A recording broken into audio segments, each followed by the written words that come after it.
Bonjour et bienvenue au Club CIC Sud-Ouest, Club CIC International. Aujourd'hui, nous allons parler des opportunités qu'offrent deux pays que je souhaite mettre en valeur. La Turquie, pour démarrer. Nous avons pour animer ce webinaire, eh bien, à la fois Mehmet Bayzar, qui est directeur du bureau de Turquie, situé à Istanbul. Bonjour Mehmet, ça fait plus de 20 ans Bonjour. au CIC. Bonjour. Et également, nous aurons le plaisir d'aborder les opportunités qu'offre l'Espagne. Bonjour Lorraine. Bonjour à tous. Lorraine, tu es directrice du bureau à Madrid et également, ça fait de fort longtemps que tu es avec nous puisque tu as intégré le bureau en 2007. Sans tarder, nous allons démarrer donc ce webinaire par la Turquie. Mehmet, c'est à toi et bonne présentation. Merci.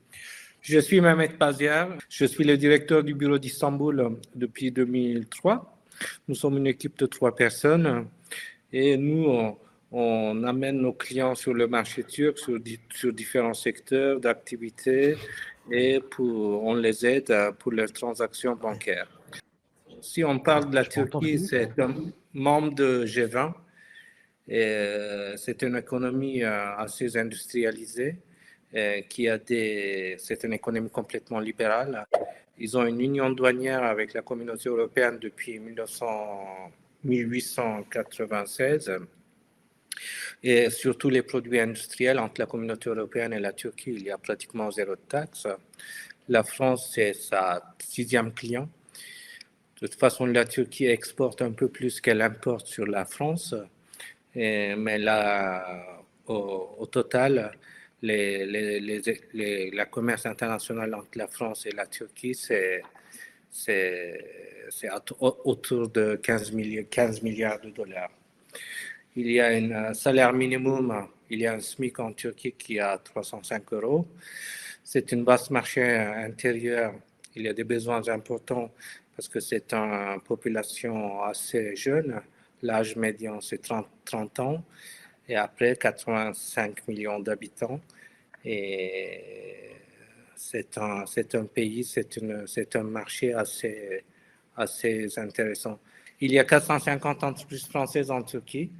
Et ce sont des entreprises assez âgées. L'âge médian de ces entreprises, c'est à peu près 25 ans.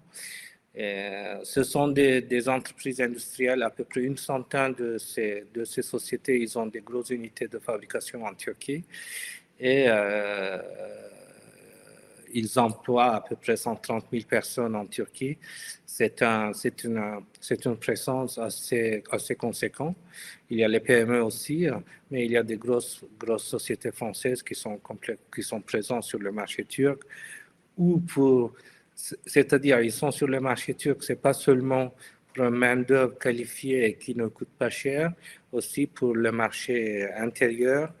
Et comme vous savez que le positionnement de la Turquie au niveau géographique facilite l'accès des pays autour de la Turquie.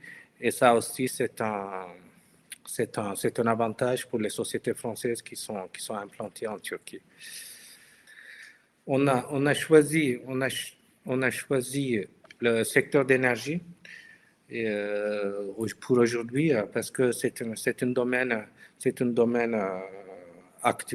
très en actualité. Et après, il y a des demandes d'énergie assez conséquentes. Tous les ans, la Turquie a besoin de 5% plus d'énergie depuis une trentaine d'années. C'est pour cela qu'il y a des besoins assez importants. 50% de l'énergie de la Turquie, elle dépend à des pays comme la Russie, comme l'Iran. Et l'autre moitié est produite par les sociétés turques. Parce que je dis par les sociétés turques, en Turquie, au niveau de la production et la distribution d'énergie, ce n'est pas un monopole, ce n'est pas l'État. Toutes les sociétés privées, tous les investisseurs privés, ils peuvent investir dans ce secteur. Et aujourd'hui, il y a des gros investissements sur les énergies renouvelables, dans le solaire et dans les éoliens ou hydro. Et pour faire ces investissements, en fait, la Turquie a besoin des fournisseurs d'équipements, des investisseurs privés, parce qu'en Turquie, on est capable de distribuer l'énergie et de le vendre au réseau. Et avec la remontée des prix énergétiques, ça a devenu un domaine très, très intéressant pour les investisseurs. Et en plus, la Turquie, dans ce type de l'industrie, il peut être une source d'approvisionnement parce que c'est un pays qui produit tout type de câbles, les panneaux solaires, etc. Ils sont très, très performants sur ce type de produits. Et après, comme la Turquie a signé l'accord de Paris, il y a des obligations qu'il doit remplir. L'isolation des bâtiments, solutions technologiques de valorisation des déchets, etc. Et en Turquie, les communes, de toute façon, les communes en Turquie, c'est eux qui gèrent tous les déchets, tout type de bâtiments pour le service public. Et c'est pour cela, dans tous ces communes, il y a des projets très, très intéressants. Et étant le groupe CIC, le bureau de CIC d'Istanbul, nous, on est tout à fait capable de vous mettre en contact avec les dirigeants des communes. Et après, on doit peut-être parler aussi de la loi de partage des performances. Ça veut dire que ce sont des projets PPP, Private Public Placement. Et ce sont des projets dans l'énergie qu'on peut investir étant copartenaire avec l'État ou avec les communes et après de partager vos performances avec eux. On a choisi aussi le sourcing industriel parce que depuis un moment, à cause de la pandémie et la crise en Asie, les prix de transport, etc., la Turquie est redevenue une source d'approvisionnement pour les PME et pour les sociétés de la communauté européenne. Il ne faut pas oublier que 60% du commerce de la Turquie, c'est avec la communauté européenne. C'est une industrie complètement... Ils utilisent les standards de la communauté européenne. Tout est harmonisé avec les lois de la communauté européenne. On avait parlé de l'union douanière. Après, c'est un zone euro. C'est comme c'est un zone euro, vous pouvez acheter en Turquie en euros.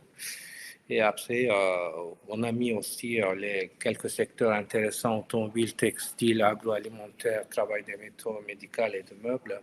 Ce sont souvent les demandes qu'on a de nos clients du groupe CIC sur la Turquie. On a mis la carte. De toute façon, la Turquie, normalement, elle est divisée en 7 régions. En ces 7 régions, il y a des différences culturelles, mais au niveau de standards industriels, etc., tout est harmonisé. Et dans ces secteurs d'activité, jusqu'à maintenant, on a amené plusieurs clients pour faire le sourcing. On a mis aussi un tableau, les produits. La Turquie aussi, c'est un fabricant de semi-composants. C'est pour cela les produits qui sont exportés, une grande partie de ces produits, ils sont utilisés dans les produits finis et fabriqués par les sociétés de la communauté européenne. On a mis 2 exemples d'accompagnement, une dans l'énergie et l'autre dans les meubles. L'énergie, comme je vous ai parlé, la distribution d'énergie, c'est fait par les sociétés privées. Il y a 21 distributeurs d'énergie en Turquie. Et cette société Appline, c'est un start-up de Schneider Electric. C'était un start-up financé par Schneider Electric. Nous, étant bureau de représentation d'Istanbul, nous, on a contacté avec les 21 distributeurs électriques parce qu'Appline, il travaille dans le asset management pour les utilités, pour les sociétés qui distribuent de l'énergie. Et par la suite, au bout de 3-4 mois, ils ont commencé à travailler avec certains distributeurs électriques. Et après, ils ont été élus par la supervision d'énergie, l'Institut de supervision d'énergie, comme la société, comme on dit, une société approuvée par cet institut qui contrôle tout le marché d'énergie en Turquie. et par la suite, après ces gros contrats, Apple est racheté complètement par Schneider Electric. Aujourd'hui, c'est Schneider Electric qui continue à développer Apple en Turquie. La deuxième, on a pris une société de meubles, La Place, c'est une société canadienne, parce que, comme vous savez, c'est un client de Desjardins. Et la différence, la spécificité de ces sociétés, ils font des ventes sur Internet. Ils font le e-commerce. La Turquie, en Turquie, il y a 55 millions d'utilisateurs d'Internet. Et après, ces personnes, ils font à peu près plus de 50 milliards de dollars d'achats sur le net. C'est pour cela les sociétés turques, ils savent comment faire le packaging, comment produire pour ce type de marché. Et ça a aidé La Place de trouver des fournisseurs pour le Canada, de trouver des fournisseurs qui sont capables de travailler pour une société qui font des ventes directes sur le net. Et on l'a trouvé certains fournisseurs, mais au bout de 4-5 rendez-vous, il a déjà trouvé ses partenaires futurs. Mais maintenant, aujourd'hui, il passe des commandes conséquentes en Turquie. Certains produits, ils sont livrés par les sociétés turques directement à leurs clients, et certains, ils sont envoyés à leurs entrepôts pour être livrés par eux-mêmes. Oui, merci Mehmet. J'aurai des questions, mais on les posera en fin de présentation. Donc, des opportunités de sourcing sur la Turquie. Évidemment, un grand marché très développé, très industriel. On reviendra sur certaines questions, et notamment sur des secteurs comme l'agroalimentaire qui sont à la pointe, et comme d'autres secteurs, mais particulièrement attractifs en ce moment. Deuxième pays, deuxième opportunité. Bonjour Lorraine, donc. Oui, bonjour, vous m'entendez? On t'entend très bien, et donc dans le cadre du CIC et donc de ces 40 bureaux, Lorraine, peux-tu nous parler spécifiquement du bureau que tu diriges depuis Madrid, donc l'Espagne? Merci. Merci. Donc, je prends le relais avec plaisir et suis ravie d'être avec vous aujourd'hui et de pouvoir parler un petit peu de l'Espagne. Donc, je suis Lorraine Dupoux, responsable du bureau du CIC que j'ai intégré en 2007. Donc, ça fait une quinzaine d'années maintenant. À ce jour, donc, nous sommes 5 dans l'équipe du bureau, avec 3 Français, 2 Espagnols, donc tous bilingues bien évidemment, avec des parcours assez différents, que ce soit professionnels ou universitaires, mais qui se complètent très bien, ce qui fait que voilà, ça nous permet d'être actifs sur tous les secteurs d'activité qui concernent nos clients. Voilà, donc notre mission principale est bien celle d'accompagner les entreprises qui sont clientes du CIC sur notre zone, quelle que soit donc la taille des entreprises ou leur activité. Donc, même si le temps imparti ne permet pas forcément d'approfondir les sujets, j'ai souhaité que cette présentation puisse quand même vous apporter quelques données sur 3 marchés différents. Mais d'abord, je vous présente quelques éléments qui répondent et qui présentent en fait qui répondent à la question en quoi l'Espagne peut représenter un intérêt pour vous. Donc, en quelques points, l'Espagne, c'est d'abord un pays qui est vaste, un pays frontalier de la France et qui dispose d'infrastructures très performantes, que ce soit au niveau routier et autoroutier, bien sûr, mais elle dispose aussi de nombreux aéroports, donc 49 au total, de nombreux ports, 46, et le premier réseau ferroviaire à grande vitesse en Europe. Donc, c'est un pays bien maillé et facile d'accès pour les Français.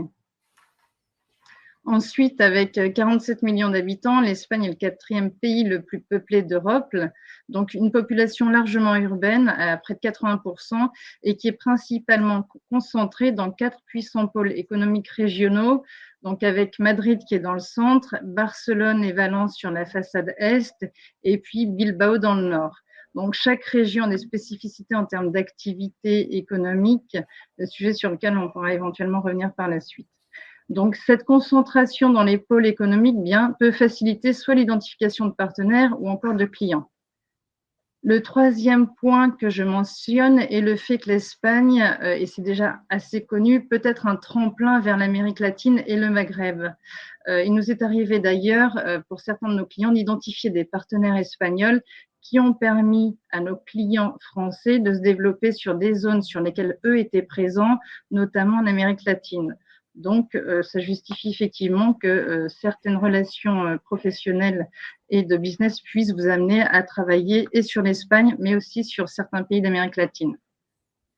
Ensuite, il faut avoir à l'esprit évidemment que l'Espagne est un partenaire clé de la France puisque c'est son premier client et son deuxième fournisseur. En dehors de cette information, sachez aussi que la France est le second pays étranger le plus présent en Espagne, avec près de 1300 entreprises françaises qui sont implantées, sans parler évidemment des entreprises qui font du business, aller-retour. Et enfin, donc ça c'est peut-être un aspect un peu moins connu, il existe de nombreux accords bilatéraux et axes de coopération entre la France et l'Espagne, que ce soit au niveau culturel, mais aussi scientifique, policier ou encore technique, par exemple au niveau ferroviaire, au niveau des autoroutes de la mer, entre Nantes et Gijón par exemple, ou en termes d'interconnexion électrique et gazière. Voilà. Concernant donc le slide suivant qui traite du premier secteur d'activité que je mentionne, c'est celui de la santé. Donc avec un axe sur la gériatrie et un autre sur la santé au sens large. Il est vrai que l'Espagne expérimente depuis plusieurs années déjà, mais comme de nombreux pays en Europe, des besoins liés au vieillissement de la population avec un défi démographique important puisque d'ici 2050, 16 millions d'Espagnols auront plus de 65 ans. Donc, on va avoir des besoins en résidence qui vont doubler et ce marché de la gériatrie intéresse déjà de nombreux opérateurs français comme Domusvi, comme Orpea, Vitalia et d'autres.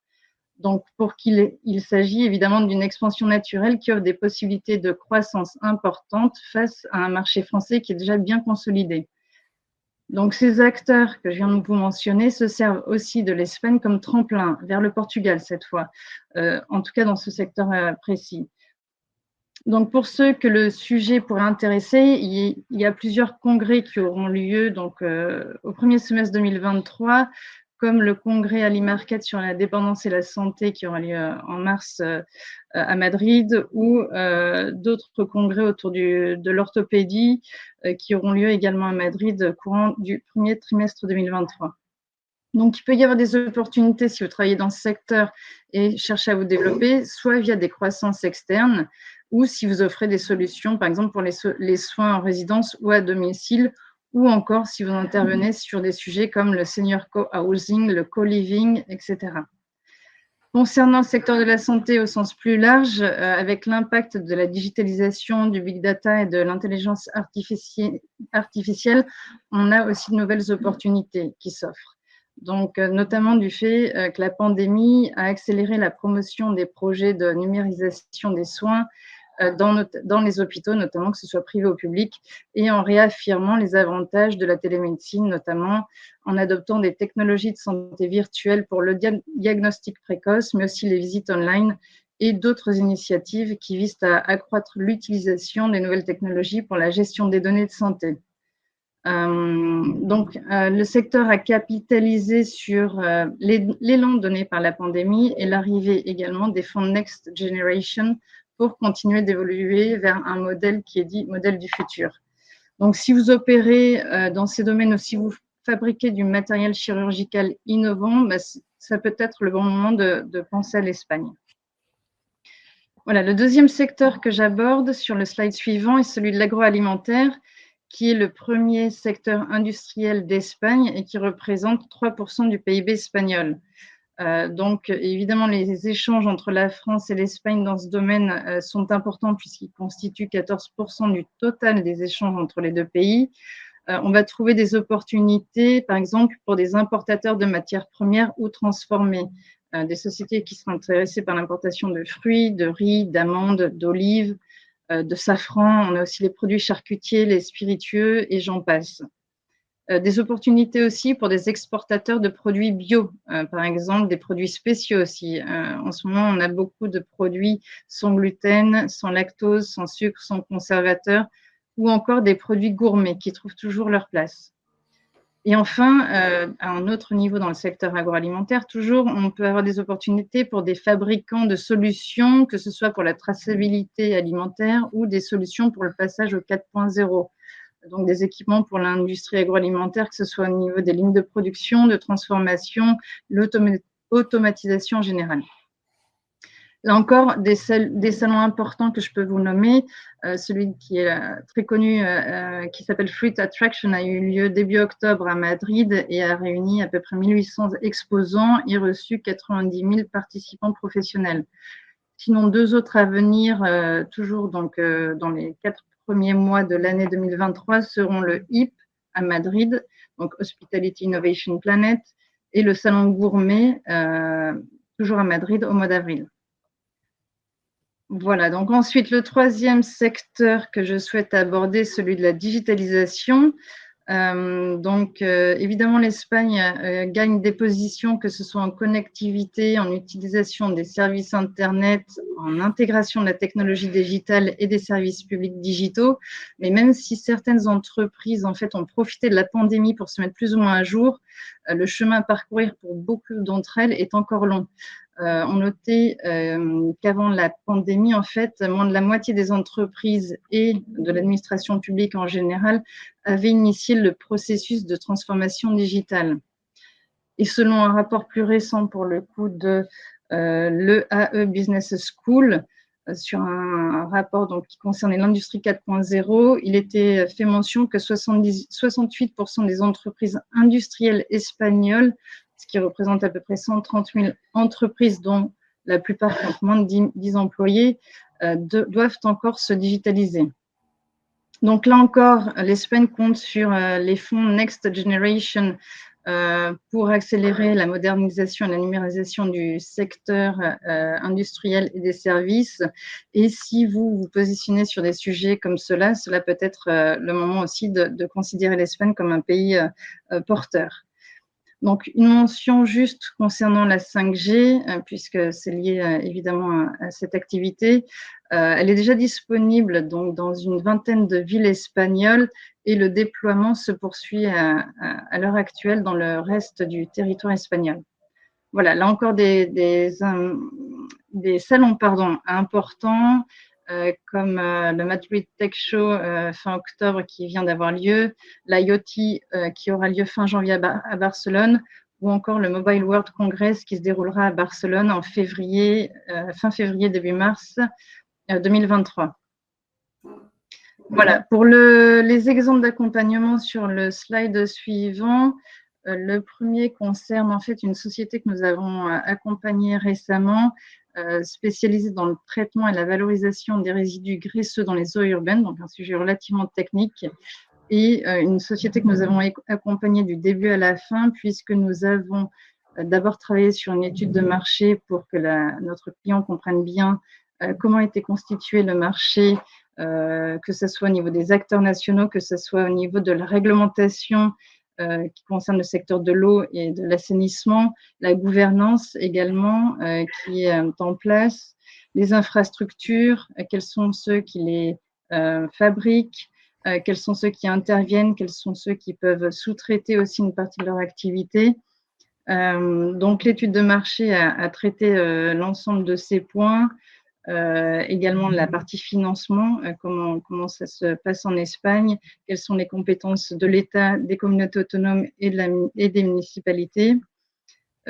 Suite à cela, nous avons travaillé une recherche de prescripteurs potentiels, de partenaires potentiels et de clients pour voir si effectivement les solutions proposées par notre client pouvaient convenir et s'adapter en fait aux exigences et aux besoins de ce qui se fait en Espagne.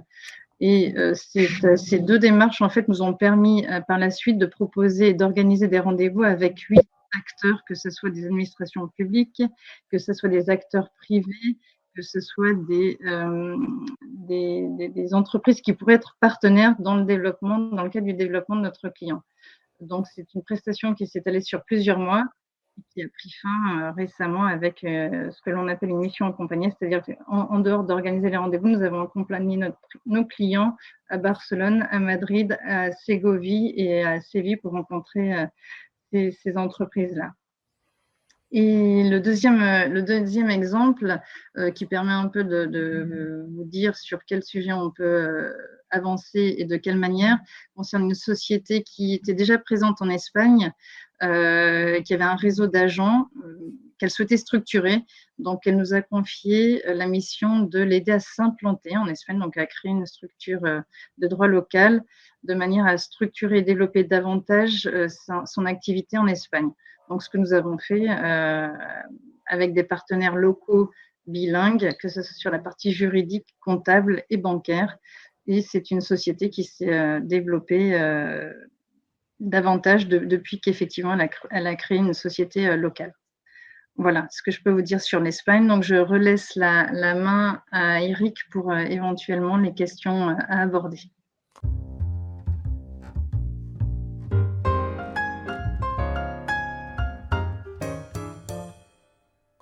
Merci Lorraine. Effectivement, des questions.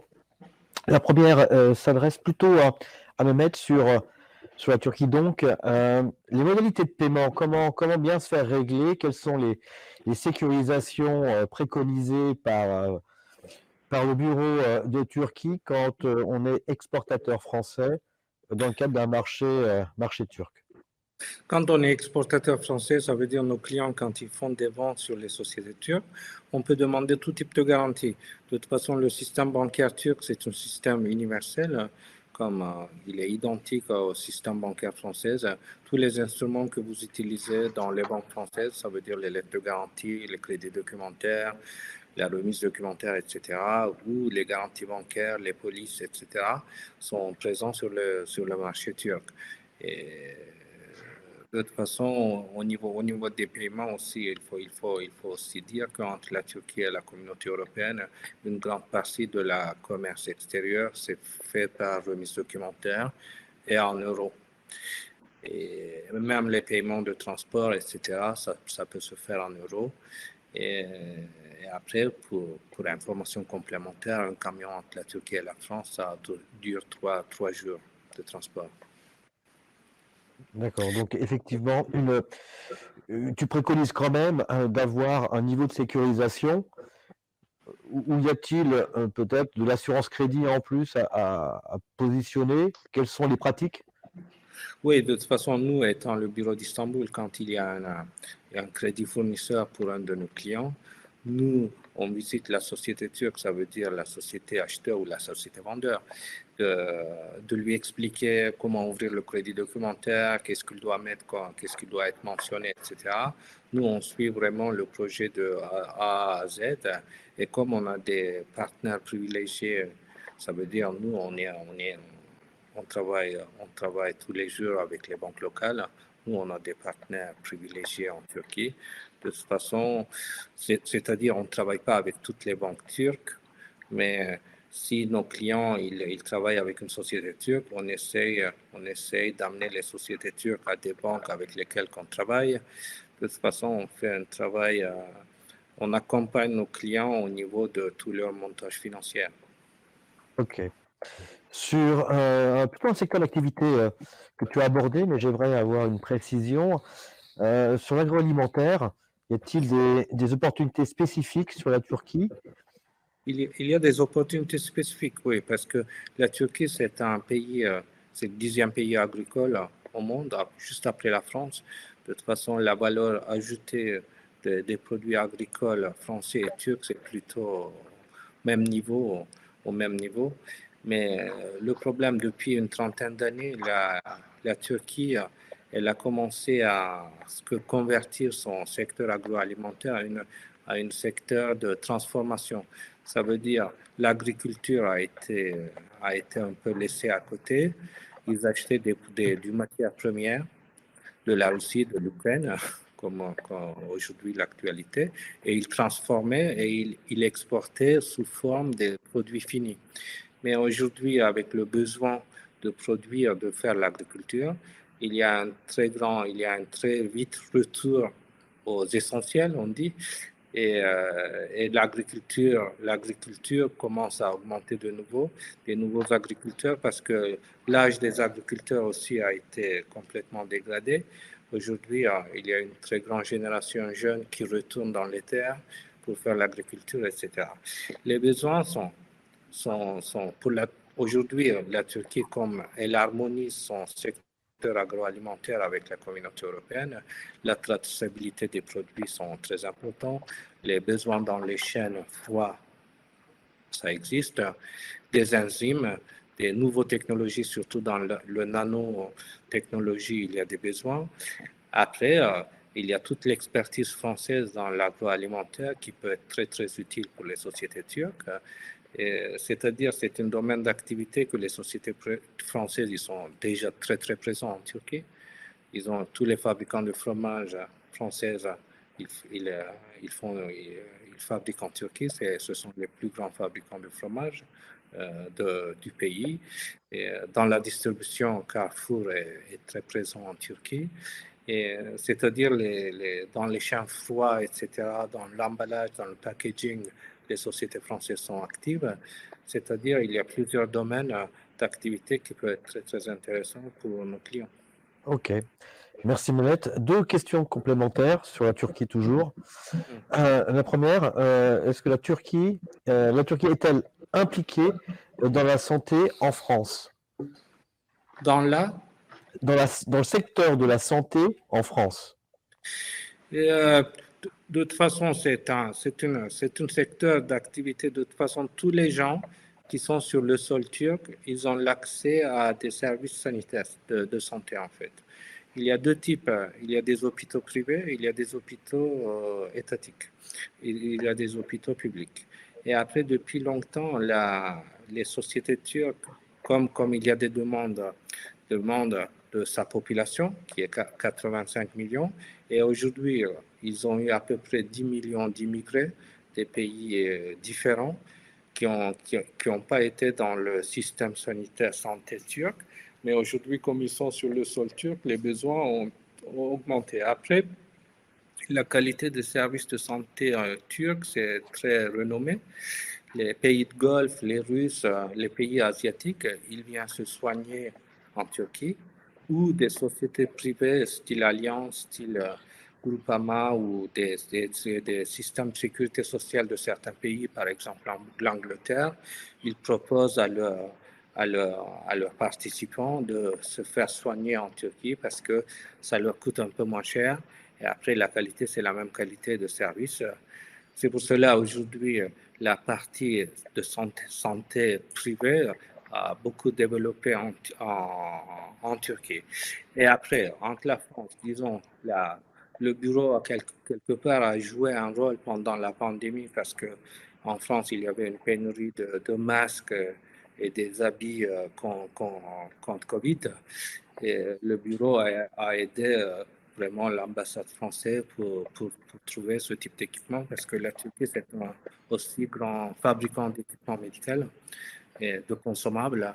Et c'est pour cela entre la France et la Turquie, je crois aujourd'hui, les relations ne sont pas super développées par rapport aux autres pays, mais il y a un très grand potentiel. D'autres questions également. Alors l'une un peu plus politique, je vais la poser immédiatement. Comment voyez-vous la pertinence d'investir en Turquie, donc d'un point de vue économique, mais dans le cadre de dégradation, je dirais, on parle d'économie, mais politique quand même, depuis ces dernières années? Est-ce qu'il y a un bon climat des affaires entre la France et la Turquie? De toute façon, entre la France et la Turquie, comme je vous ai mentionné, la commerce importation, ça a dépassé à peu près 15 milliards de dollars par rapport à l'Allemagne.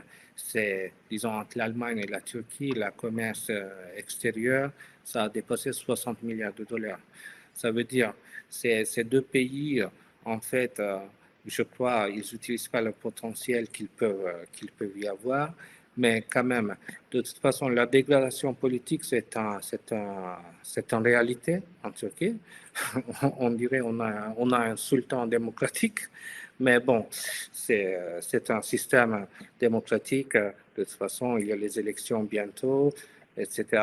C'est vrai qu'aujourd'hui, la dégradation est venue aussi par des événements extérieurs de la Turquie, autour de la Turquie.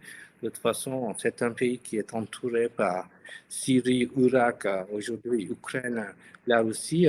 Ça aide pas aussi. Ça aide pas aussi les institutions, comme on dit.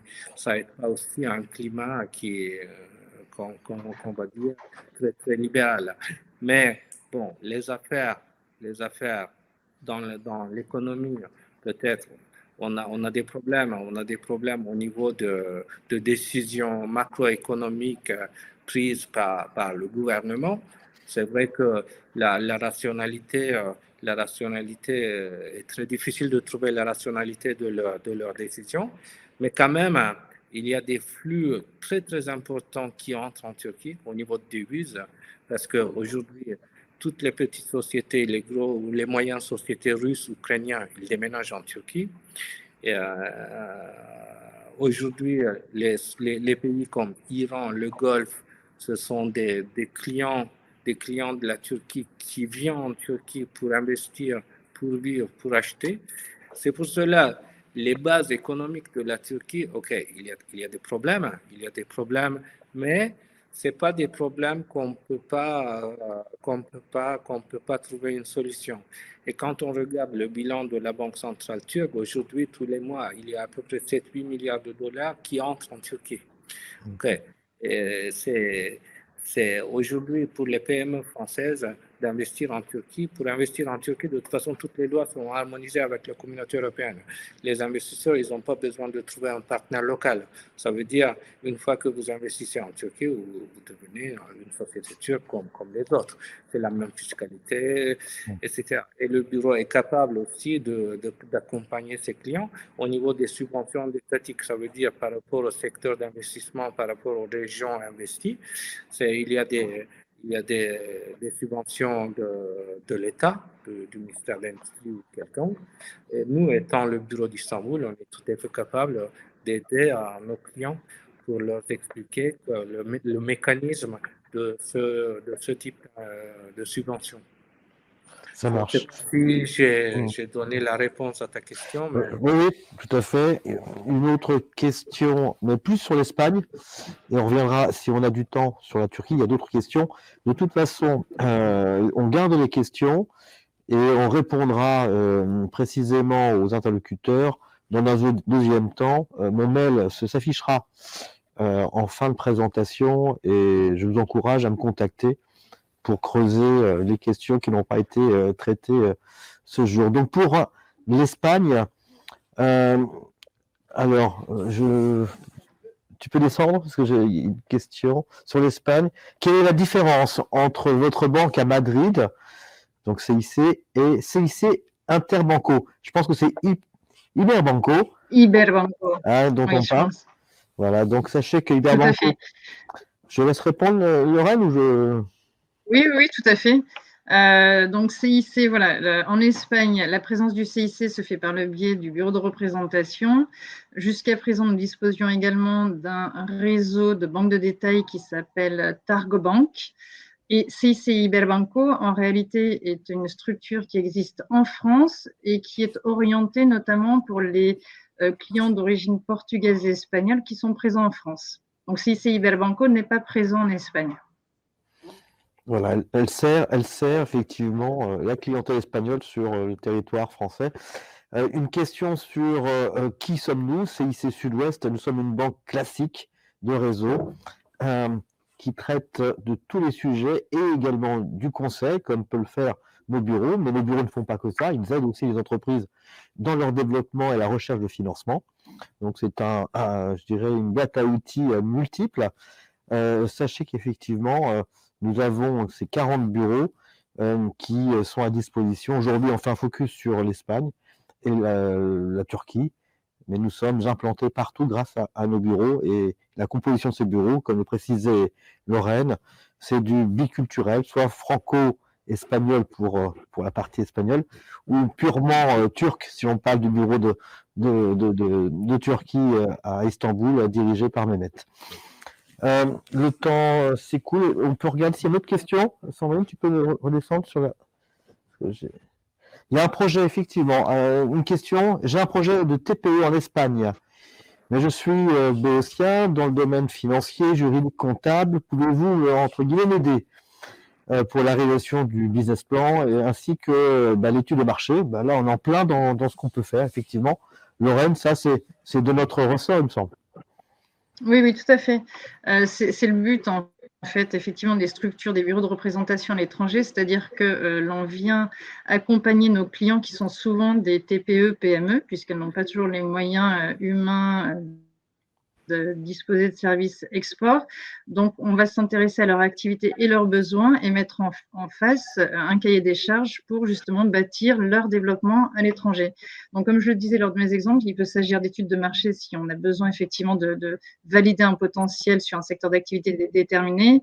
Il peut s'agir de l'aide à la constitution d'une filiale si le besoin s'en fait ressentir, ou de trouver des partenaires qui seraient des distributeurs ou des sous-traitants ou des fournisseurs selon les besoins des sociétés. Donc, on peut tout à fait vous accompagner sur ce type de projet. En général, on passe par évidemment nos collègues du Sud-Ouest pour la mise en relation avec les bureaux et puis pour mettre en place le cahier des charges. Et ensuite, on se met en marche pour la partie terrain, je dirais. Merci, Lorraine. Donc là, je pense que l'idée, ce serait peut-être de s'approcher de toi, Eric, et via... voilà. Exactement. Comme je le répète, mon mail s'affichera en fin de présentation. Une question pour Mehmet, et court Mehmet, s'il te plaît, puisque je vois que le temps s'écoule, sur les opportunités dans le domaine électronique et logiciel embarqué en Turquie. Ok, dans ces domaines d'activité, il y a des opportunités dans différents secteurs. Okay. Dans le transport public, dans les communes, dans tout type d'investissement industriel. De toute façon, il y a une place pour ce type de produit. Et en plus, la Turquie, c'est un pays qui est un pays qui a des avantages au niveau des écritures de software. C'est un pays qui a plusieurs petites startups qui écrivent des softwares. Disons, ils sont très compétitifs sur le la banque mobile. De toute façon, tous les programmes qu'on utilise même en France, une grande partie des programmes, des apps de mobile banking, ils sont faits par des petites sociétés turques. C'est pour cela aujourd'hui, il y a des très grandes opportunités dans le VR, Metaverse. Les sociétés turques et le marché turc, ils sont très, très intéressés pour ce type d'équipement. Et électronique, ça touche aussi la défense. Le secteur de défense turc, c'est un secteur très, très assez développé. C'est peut-être beaucoup, mais 70% de leurs armes, c'est fabriqué sur place. Et c'est un secteur qui fait d'export. Ils ont dépassé cette année 4 milliards de dollars d'exportation.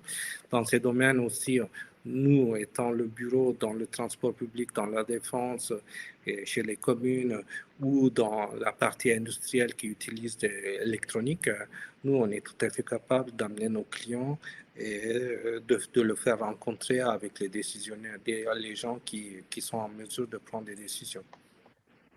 Merci Mehmet. Nous terminons notre intervention. Merci Lorraine, merci Mehmet, merci et bonne journée.